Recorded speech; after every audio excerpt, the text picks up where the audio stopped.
দর্শক, এই মুহূর্তে আমরা যেতে চাই সচিবালয়। সেখানে জুলাই অভ্যুত্থান স্মৃতি জাদুঘর উদ্বোধন নিয়ে সেখানে তথ্য দিচ্ছেন প্রধানমন্ত্রী, তথ্য উপদেষ্টা সহ সংস্কৃতি মন্ত্রী। আমরা সরাসরি সেখানে যুক্ত হচ্ছি।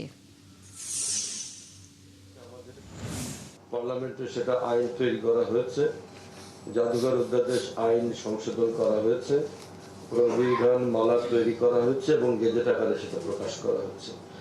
এই দীর্ঘ প্রক্রিয়া করতে গিয়ে আমাদের বেশ খানিকটা বিলম্ব করতে হচ্ছে এবং বেশ কিছু কাজ অসমাপ্ত থেকেছে, যে কাজগুলো আমাদের সমাপ্ত করতে হয়েছে।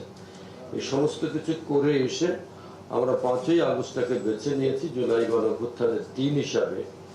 আমরা এটাকে বেছে নিয়েছি উদ্বোধনের দিন হিসাবে। সেই হিসাবে মাননীয় প্রধানমন্ত্রী আগামীকাল সকাল 9টায় জুলাই স্মৃতি জাদুঘরে সকাল 9টায় এটার আনুষ্ঠানিক উদ্বোধন করবেন। একই সঙ্গে আপনাদের একটু বলি যে জুলাই অভ্যুত্থানের প্রেক্ষিতে আমাদের সংস্কৃতি মন্ত্রণালয়ের পক্ষ থেকে আরো অনেক কর্মসূচি নেওয়া হয়েছে। আমাদের গত কয়েকদিন যাবত এই কর্মসূচি পালিত হচ্ছে, বিভিন্ন জায়গায় পালিত হচ্ছে। আমাদের এখানে কালকে উদ্বোধনের সঙ্গে সঙ্গে সারা দেশের সমস্ত জেলা ব্যাপী কিন্তু জুলাই গণঅভ্যুত্থান দিবস পালিত হচ্ছে। মুক্তিযোদ্ধা মন্ত্রণালয় থেকে পালিত হচ্ছে, একই সঙ্গে আমাদের সংস্কৃতি বিষয়ক মন্ত্রণালয় থেকেও কিন্তু এটা পালিত হচ্ছে। আর ঢাকা সহ বিভিন্ন জায়গায় আমাদের জুলাই গণঅভ্যুত্থানের প্রেক্ষিতে নানা ধরনের কর্মসূচি আমরা নিয়েছি। আগামীকালকে, বিশেষ করে আগামীকালকে আমাদের আপনারা জানেন যে মাননীয় প্রধানমন্ত্রীকে উদ্বোধন করবেন, যেটা বললাম।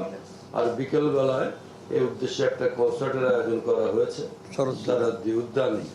এই হচ্ছে আমাদের বিষয়।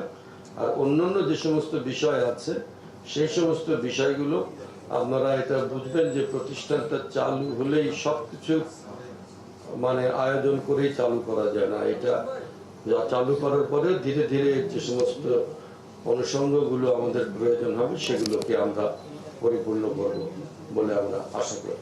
ধন্যবাদ।